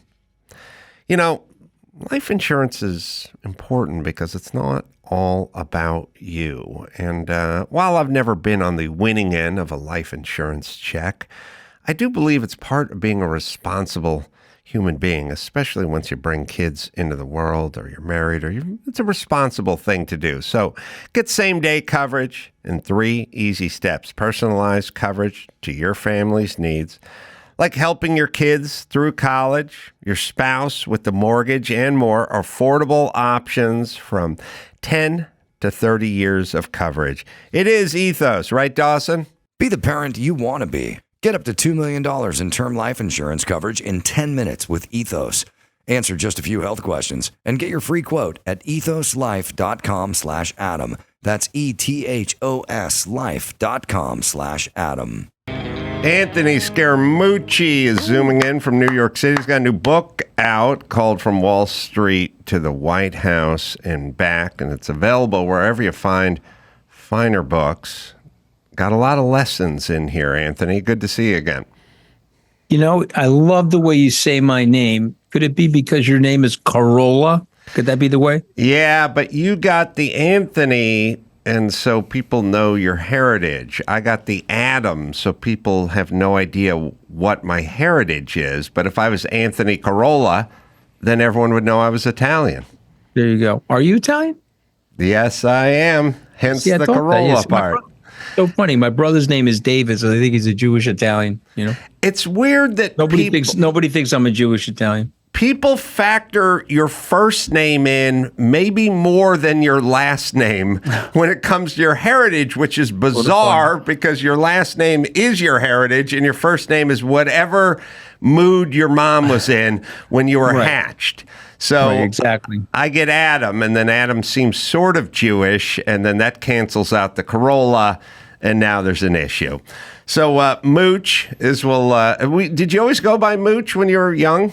I did go by the Mooch. I write about it in the book. So I had this very politically incorrect, semi-racist gym teacher. He was from Germany right after the war. And anybody that had more than one syllable in his name, he used to rip. And so all of us four-syllable clowns got a nickname from him. I have 4 syllables in my name. He took the 3rd syllable, Mooch, and Scaramucci, and I became Mooch. And then when I was in the White House, the liberals, they loved it because it was such a pejorative to be a mooch. Like if I was sitting with you guys right now, I'd be mooching off your coffee or the food in the room. And so therefore they thought it was bad. I didn't care. I love the name. It was the name I grew up with. Yeah, I think we're robbing our kids of a lot of experiences. I won't necessarily say good experiences, but just experiences of gym coaches and shop teachers. And I remember talking to my daughter about playing volleyball in high school, and she's like, I'm not going out next year. The coach is mean. And I'm like, all coaches are mean. They're supposed to be mean. That's what they do. Now, and then later on, I talked to another kid from her school, and I said, you're going back out for football? And he went, nah, coach is mean. And I thought, well, by the way, if that was the criteria for not going out for anything, I'd still be in junior high at this point. Yeah, well, listen, listen, we're babying these people. You know that. We helicopter them. We coddle them. We baby them. We don't even have comedy anymore. We have to... everyone's got a microaggression. You got to be careful what you say to each other. It's bizarre at this point. I don't get it. It's not helping the society, and to pretend that we don't like teasing each other. It's also a nickname is a term of endearment, even if it's marginally insulting. I could kill it. Hey, Adam, come on, man. I got fired by Trump after 11 days. I've been called a lot worse than Mooch. Trust me. That had to be a very tumultuous, fast, and probably confusing time for you. Well, it's something you both have in common. We've both been fired by Trump. That's right. Yeah. I got jacked by Trump, too. No, I remember that from the last time we were on the show. You describing me the fire, the problem is he probably did it to you because it was like a show. But I mean, he's such a baby, such a conflict avoider. He had General Kelly do it. He couldn't do it himself, And but that's fine. I mean, listen, I didn't blame Trump for firing me. By the way, he's the president. Tough job. You want me there, great. You don't want me there, you can fire me, no problem. I actually stayed loyal to him for 2 years. I thought I was doing the right thing by staying loyal to him, but the crazier it got, the more dishonest it was to be loyal to him. Again, that's me. So, and I write about it in the book. I write about the mistakes that I made that have led up to being me and where I am today. What's your head on, I was listening to Bill Maher, and Bill Maher's always worried that if Trump gets elected, he's not going anywhere after his 4-year term. And I'll hear people on MSNBC sometimes say, he's going to be president forever. Like, if he gets elected again, he's going to be president forever. And I always say, well, at the end of his term, he is going to be like 82 or 83 years old. So it's not going to be forever, even if he doesn't leave. Yeah. But guys like him don't die, right? You know that. He's going to take. He'll live to be like 100 for sure. But I think what they're saying is something different. What they're saying is he's written about this. The Heritage Foundation has written about this. They believe in something called unitary executive power, and so they want to widen the discretion and jurisdiction of the executive branch. And so it started out, and it has been this way for 250 years. Separate but equal branches of government. But he doesn't want to do that. He wants to make it a bigger executive branch footprint. He wants to liquidate and weaken the other two branches. And that may also lead to him having a third term. He jokes about it, but he also says, I want to be a dictator on day one. He told Sean Hannity that. Yeah, and but he jokes about it. He was joking. I know. When I know Trump. When I say I want to be dictator, that's a joke. When I say the unified Reich in an advertisement that I'm putting out on Twitter, that's a joke. When I say I want to deport 15 million people, if that's going well, that may not be a joke, but then again, it may be a joke.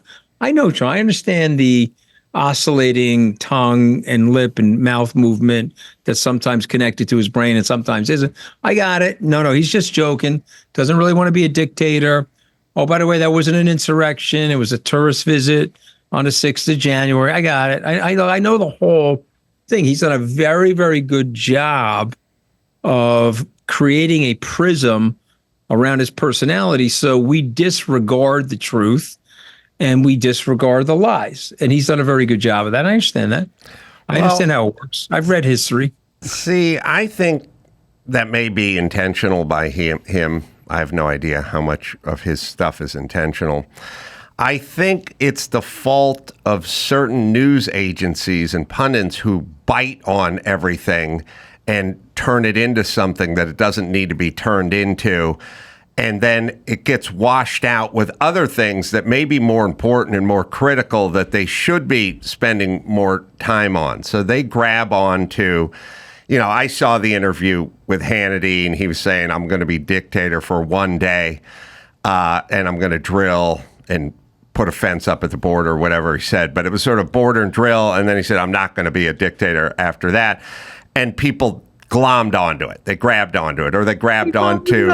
They're very fine people on both sides. Oh, just kidding. He didn't really say that. He does this. He knows how to split the participles.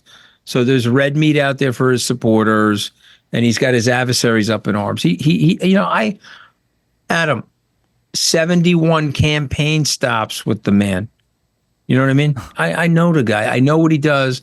I know the manipulation. Right. He had an opportunity to tell the truth once in the Rose Garden. We were making a speech for him, and it was a great number. There were going to be 20,000 jobs created by some policy that we did. I said, Mr. President, it's 20,000 jobs. He said, I got it. He went out into the Rose Garden, and he said that the CEO said it was going to be 50,000 jobs. And he said the CEO also told him when he was on the phone with him that if Hillary Clinton was the president, he was going to move 50,000 jobs out of the country. And when he got back in to the Oval Office, we were waiting for him in the Oval Office. So why'd you do that? No, it sounded better. I said, you're going to get 4 Pinocchios from the Washington Post. Who cares? And so in my book, I counted them up, 30,455 lies told by him over the 4 years. And when that happens, you go deaf to it and you don't care and you equivocate for him. I get it. I know. I understand it. Well, what I'm saying is I don't think it benefits CNN or MSNBC to go nuts over, like he said, inject bleach. Yes, I agree with that. Because now you're picking out things that are sort of false or sort of semantically, maybe it sounded weird, but that's not what he's advocating for. And now there's other things you could be focusing on that have validity and truth, and you should focus on those, because then it just seems like you're just the sort of network that cried wolf. And I'm saying this. I agree with that. He wants that network to cry wolf. You're making an excellent point. They are playing right to him. He is feeding them bait.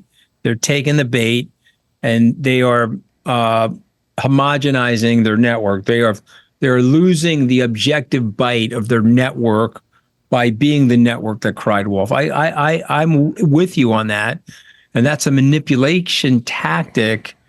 So when somebody says to me, Trump's not smart, Adam, I say, what? Trump is very smart. Don't underestimate how smart he is. He may not be smart in terms of book reading. He may not know who Homer is or a Shia or a Sunni, but he's got great insight. Look what he did with crypto 2 weeks ago. Negative on crypto. He listened to the people. He looked at the polling numbers. I'm positive on crypto. He's got the Biden camp doing a 360 and then a 180. They spun like a top, and now they're doing a 180 on crypto because Donald Trump has better political instincts than just about any person that's in the political marketplace right now. Yeah.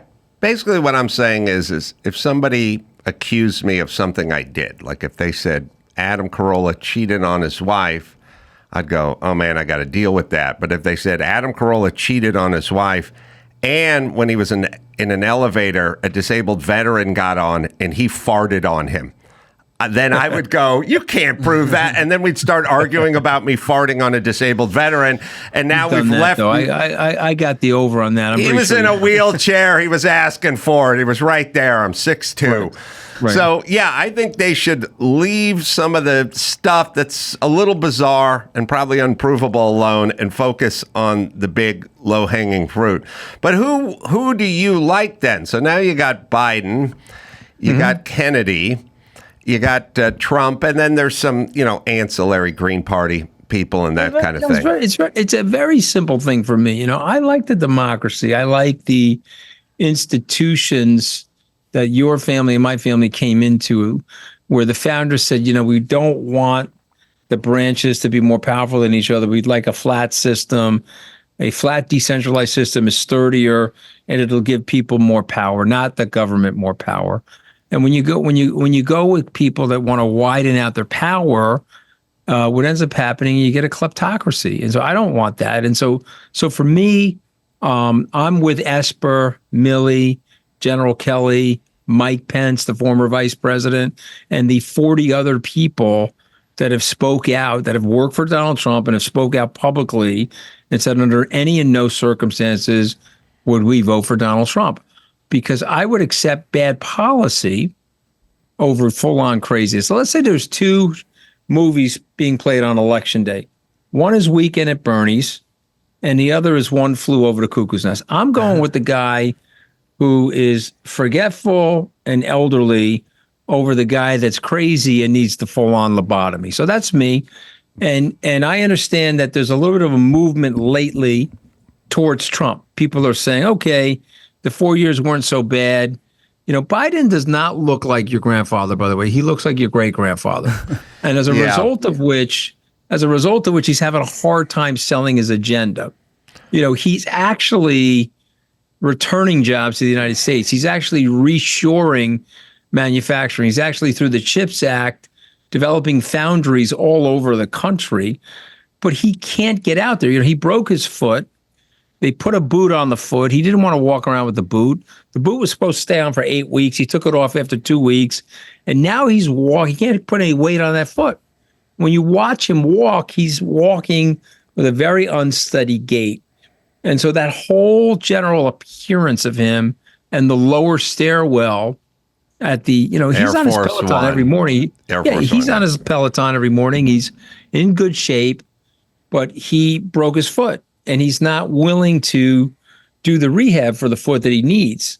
And so all of this is contributing to the dodderingness, but he's sharper than people give him credit for. And I think these debates are going to go very well for him. And I think he's going to win. And by the way, I'll make one last point. This is not an election where we're going to get to know the candidates. We know the candidates. Both these candidates have a 5-decade exposure to the American people. This is not the Barack Obama 2008 introductory tour. And so you have candidates that are known entities like this. This is a get out the vote exercise. And the Democrats are very good at that. And they have more money than Donald Trump. And they are building the offices necessary, the field offices, to bring their people to the voting booths or to get them to put in mail-in ballots prior to the election day. So I think they're going to win, but I get the Trump nostalgia. People don't remember how crazy he is. What do you think? Well, I have a couple thoughts, but do you think Biden can make it through his second term, or is he going to have to step aside and hand the reins to Kamala Harris? No, I mean, again, that's the narrative, right? And if you look at him with the doddering and the broken foot, yes, I get the narrative. Well, no, but it's more than walking with a limp. He's 82. Listen, he's 82. He'll be 82, oldest president in history. But I do think he'll make it through. But that's my guess. I'm not a doctor. But let me say this to you. Let me flip it back to you rhetorically. You have a 78-year-old man. He's going to be 78 June 14th. And you have a 81-year-old man about to be 82.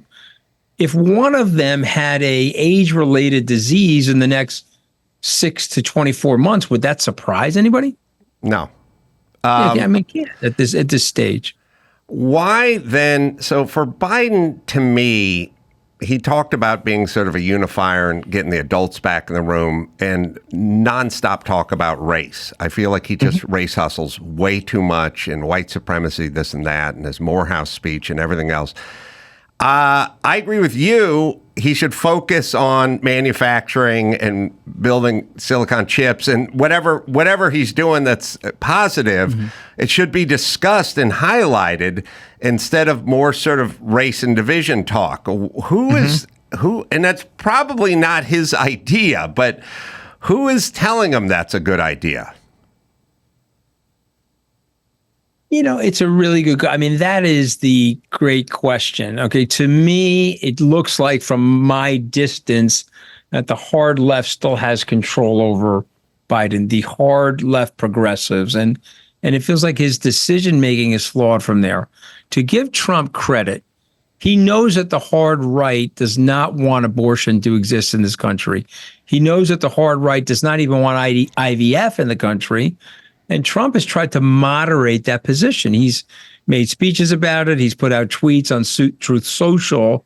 And so while Trump is coming to the middle, which good presidential candidates do, President Biden is leaning hard left. And so I think it hurts him. And I think he's had his bell rung recently. The crypto thing really rung his bell. And he's looked at this situation and said, oh, wow, this is going to cost me a lot of young voters. I got this wrong a year ago, Adam. I said a year ago when crypto was at a low, I said, listen, doesn't matter. Whoever is running for president, who gets the nomination from these two parties, they'll both be pro-crypto. I got that wrong. Trump was anti-crypto. Biden was anti-crypto. 2 weeks ago, Trump said, you know what? I'm wrong. I'm pro-crypto. And now the question is, what is Biden going to do? It's hard to know, but if that ETF gets approved and these pieces of legislation before the House and Senate get passed and Biden signs them rather than veto them, then, they're both pro-crypto. But it took way longer than I would have thought. And Biden is making a mistake, in my opinion.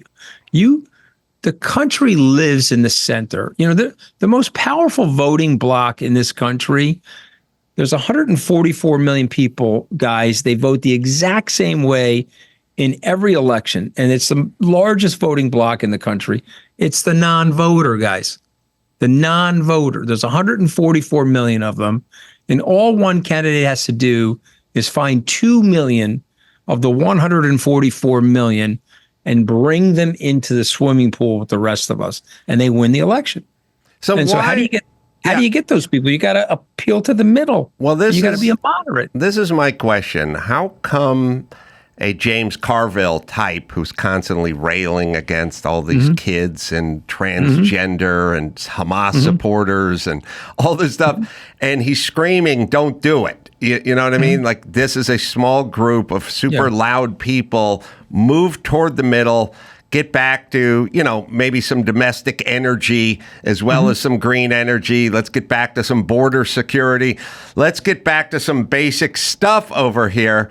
Yes. Why is someone like that not welcome in the White House, or why is their voice not being heard? Surely there's tons of people, especially over 40, who are going, hey, Joe, tack it back toward the middle.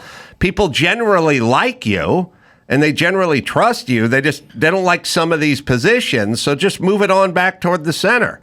And by the way, that's how you ran, so you wouldn't be lying to anybody. I think that is an amazing question. And now I'm going to channel the Biden people and I'm going to answer it for you. There's a war going on for the narrative inside the Biden administration. The hard left for the first 3.5 years won that narrative. How did they win the narrative? Well, Biden had to cut a deal with Warren and Buttigieg to win the election. He said to them, hey, you got to get out of the race. I got to fight this guy, Bernie Sanders. If you get out of the race, you'll get a cabinet position. And Buttigieg says, I'm out of the race. And Warren said, I can't have a cabinet position because I have to stay in the Senate because it's too close. And he said, well, what do you want? Well, I want to run financial services and I want to run banking. I want to pick the Treasury Secretary and I want to pick the SEC chairman. You see what I mean? Right. So Biden said, do it. And then she said, I want 6 of my people to work in the White House so that they can hard left progressivize you. He said, no problem. And so she got all that. And so that group of people is winning the narrative. So the answer to your question is Carville's not being listened to because there are more of those types in Joe Biden's ear than Carville types. But I do believe that Monday that changed because I watched my Bitcoin position go from 61,000 to 70,000 when you caught the change, where somebody over the weekend got to Biden and said, you're going to lose the election. And he picked up the phone. He called Gensler at the SEC and said, you better approve that Ethereum ETF. And we better go a little bit more lenient on crypto because okay, guys, 85 million people own crypto. There's only 65 million dog owners. Wow. Imagine a politician in the country saying, I hate dogs. Right. Guys, I hate dogs, and I'm running for election. Right. Okay, so there's a war going on. Give Trump credit that he is an intuitive weather vane. He'll spin the propeller on the top of his head and point it in the direction of the votes. Okay, and I'll say this to you guys. If he gets Haley to endorse him, and there's a rumor out there in the Republican circles that that's close. If he gets Haley to endorse him, that is a very big endorsement for Trump. Because if he gets Haley to endorse him, that's the linchpin because the crossover voter matters. Hillary Clinton, she could not get the crossover vote from Bernie Sanders. She lost the election. Barack Obama got the crossover vote from Hillary Clinton. She won the election. And Trump is looking at those primaries and he's seeing a ambassador who's been out of the race for 4 states ago. She's 4 states out of the race. And in the last 4 primaries, she's polled anywhere from 20 to 25% of the votes. And he's got a really smart campaign team, Adam. And they're telling him, make peace with DeSantis, which he did, find a way to get Nikki Haley's endorsement. Yeah, then he'd get a real Indian instead of Liz Warren, who got with Biden. Yeah, it's interesting hearing the inside this is why your show is so... you can say that, Carolla, right? This is why your show is so successful. I can. I have a slight obsession with race and race hustlers, and it just drives me. It drives me nuts, and Biden's driving me nuts. Anyone who's out pounding that. I just believe it's more destructive and divisive, or as they would say, divisive, because I'm old, than they'll ever know. So it's going to be interesting. I know Michael Cohen's been in the news. I know you have thoughts about Michael Cohen. I was a guest on Michael Cohen's podcast about 1.5 years ago. Okay. And found him, I'll put it to you this way. I have done literally thousands of interviews. I've been interviewed thousands of times, and I've done thousands of interviews, and it's the only time in my entire career where I said, I am going to hang up if you do not calm down. Like, just calm down, or I'm just going to hang up. And I'm not easily offended. I grew up on a construction site. I had friends do unthinkable things to me my entire life, and I've never threatened that in my life. But he got so agitated and unhinged that I just said, I'm hanging up on you if you do not reel it in. Did he reel it in? He did. He reeled it in. But I thought to myself, I don't know. I don't think that would make I don't think he would be good for the defense once put on the stand with that sort of wiring. That's all I know of him. I spoke to him for an hour. We had, a friendly conversation, but he did get very agitated and animated. Well, here's what I would say.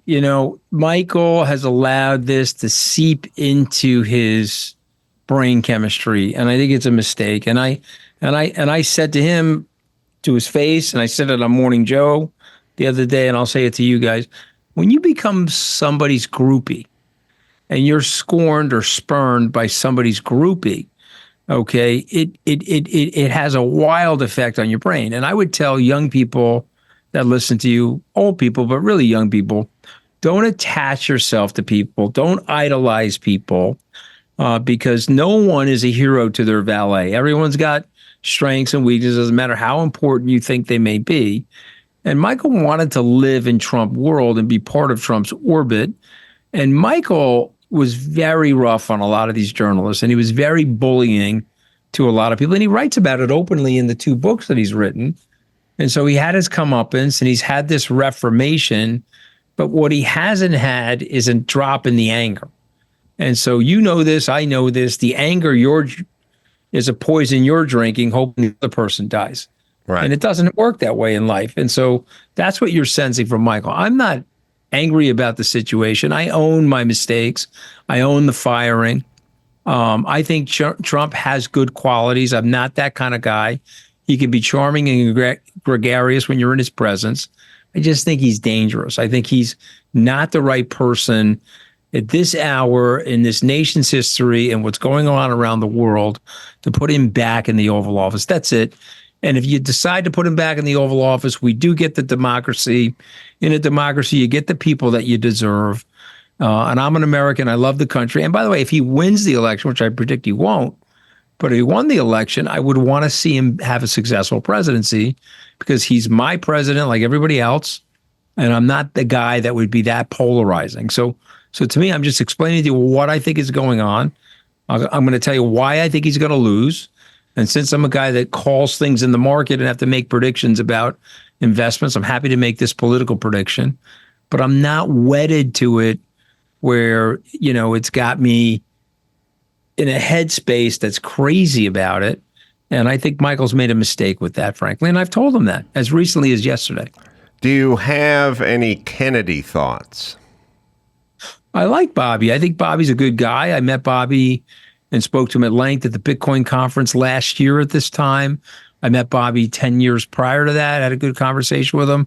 I like Bobby's family. The problem with Bobby, and this is a terrible, terrible thing to say, but this is why you invited me on. So I say the things that are the most obvious. Please. Cannot win, Adam. Yeah. He cannot win. He can't get on the ballot in enough states to win. He can spoil the election. Okay, we're living in an oligarchic duopoly. Okay, yeah. We have an oligarchy at the top, and it's a duopoly. It's a 2-party system, and both Trump and Biden reinforced that by not letting him on the debate stage. Okay. Ronald Reagan, a traditionalist, and Jimmy Carter, a traditionalist, they let John Anderson on the debate stage. Bill Clinton and George Herbert Walker Bush, they let Ross Perot on the debate stage. And so you know, and I know, if someone's polling at 10%, which Bobby is, the board of, the commission board for the presidential debates would let him in the space. Neither candidate will let him in the space. So I would say to Bobby, you if you want to be president, you have to, unfortunately, we have to deal with the system the way it is, not the way we want it to be. You got to come through one of the two lanes that's available for you, because these guys, after Ross Perot scared them, they clapped down on third parties in this country. They made it impossible to ignite a third party. So if you told me Bobby was one of the two choices, then we could have a very rigorous debate about the pluses and minuses of Bobby. But I do like him. I think a lot of things he's saying does make sense. I don't agree with everything, but Ed Koch had a great line. He said, I just gave my speech. If you believe 9 of the 12 things that I stand for, you should vote for me. If you believe 12 out of the 12 things I stand for, you need a psychiatrist. Yeah, it's so true. And truer words were never said, but that's the times we're living in. I have that all the time, where I have to explain to people who want to call me a right-wing conservative. I'm like, I don't own a gun. I don't like country music. I want to decriminalize marijuana. I'm for gay marriage, but I want a stout border, and I don't want to transition the kids. And they go, oh, okay, so one of them, huh? And I go, nope. Never was. I'm an atheist, for Christ's sake, pardon the pun. I mean, there's nobody less right-wing traditionally than me. But if you disagree on just one plank in their platform, you're on the other side. It's an insane. By the way, it's no way. It's no way to run a relationship of any kind. You could not have that relationship with a woman or a business partner. Just one thing. Oh, you're a Giants fan and I'm a Colts fan, and now it's on. Like, Adam, I am totally with you, and I will say this to you: I have no home anywhere, because at the end of the day, I'm not hard right and I'm not hard left. I'm right or wrong. Tell me the policy. I'll explain to you why that's right or wrong for America. And I would like to get the policy right. What we have now, though, is I need a hard left-leaning policy on immigration, or a hard right-leaning policy on immigration, or a hard left on crypto, or a hard right on crypto.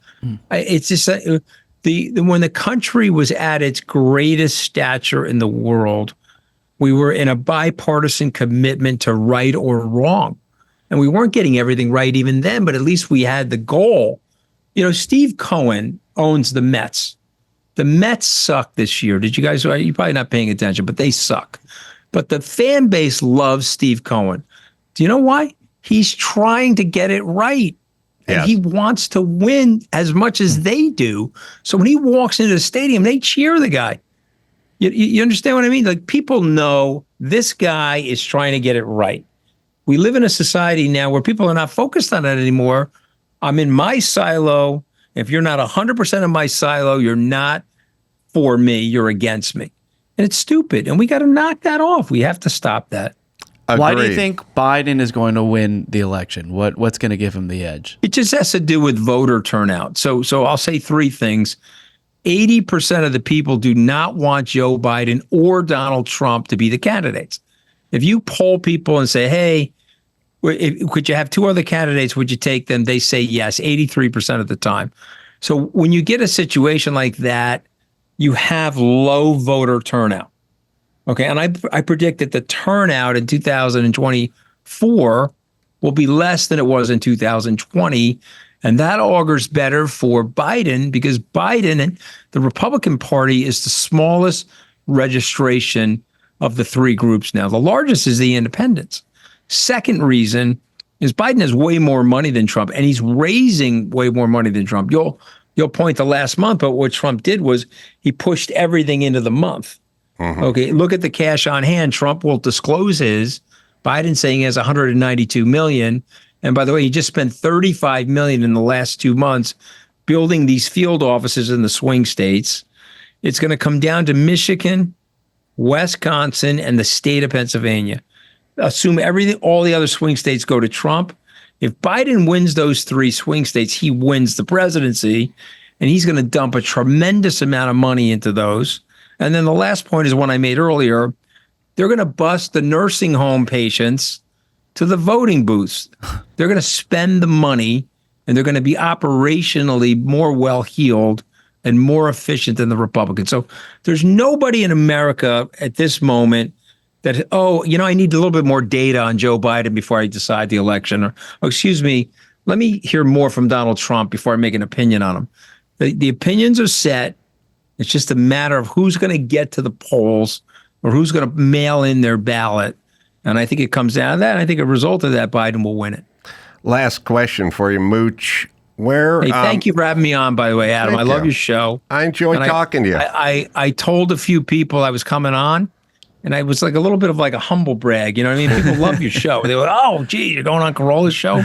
It's great. Well, thank you. A lot of my LA guys really love you, by the way. Thank you for the kind words. Back to Kennedy. Who wishes he would drop out more, Biden or Trump? Because I keep hearing different versions of who he's helping and who he's hurting by obviously siphoning. Yeah, and by the way, if you're stealing from both, that's fine, but it's got to be the exact equal amount. Because if you're stealing a little more from one or the other, they're going to hope you drop out.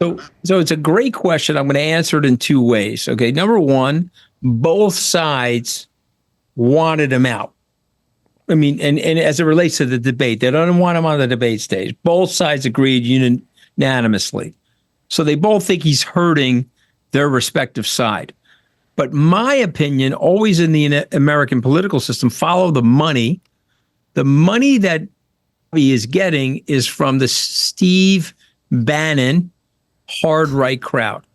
This is the same money that the Green Party, you have to forgive me, I can't remember her name. I think she's running again. Jill Stein, maybe? Yeah. I'm not sure. I can't remember her name. Yes. But she got funded by the hard right. Okay, because they knew she was going to pull votes from the Democrats. And so follow the money. Bobby Kennedy is getting libertarian and rightish money. Okay, so that makes me think that the right wing thinks he's going to hurt Biden more than Trump. Yeah, there's a new thing that I don't think lay people really understand, which is the other party putting money into the other party's candidate if they're the right candidate to help them. There you go. And whoever they're running again, which is there you go. Kind of feels a little un-American. And it's also news, I think, to most people. And we just had it here with our, I think, gubernatorial election and Steve Garvey and that kind of stuff. And you go, wait a minute, why are the Democrats giving money to Steve Garvey? It's like, because it helps them big picture. So it's interesting. No, I don't think most people know it. I don't think most people would like it if they really knew the practice of it. But it is a tactic, and it can be effective. And in a world, it's almost like F1. You're just trying to shave a couple of tenths a lap. That's all. Adam, it's gross. You know it's gross, and I know it's gross. You know, which I mean, if you want to lie all day, and you want to do unseemly things, go into politics, okay? And if you don't want to lie all day, you want to stay young, stay out of politics, And look at McCarthy. Kevin McCarthy and I are the same age. He looks 500, the guy. He sold his soul to Trump. He lied perpetually for 3. And he could have put Trump lights out on the 7th of January. Lights out. He had Pelosi. He had McConnell with him. They could have impeached him. They could have convicted him in the Senate. And he would never be able to run for president again. And they could have had a young Republican up against Biden. And that young Republican would have lightly beat Biden. But Kevin's got no spine. He's a human jellyfish. And so now he's out of the speaker's ship. And he looks 200 years old. So lie all day, look 200, or stay out of politics, live a happy life. Those are the message. Don't sleep on those Paisan genes you got coursing through your veins either, Mooch. Anthony Scaramucci. It's good to be a Paisan in America, Carolla. You know that. From Wall Street to the White House and back's available wherever you find finer books. Anthony, I always say if I'm in New York or you're out here, let's get a steak and a martini. Yeah, I would love to do that with you. I'm a huge fan of the show, and thank you for having me on. Thanks, Mooch. All right, tonight, I don't know if there's any tickets left, but I'm going to be with Brad Williams, and we'll be doing stand-up and a live show. That'll be in Irvine at the Improv, and that'll be at Kimmel's Club May 30th, and then it's off to Maryland at Magooby's Joke House. I'll be doing stand-up there 31st through the 1st, 4 shows. You go to adamcarolla.com for all the live shows, and until next time, it's Adam Carolla, Anthony Scaramucci, and Chris Max Bada saying mahalo.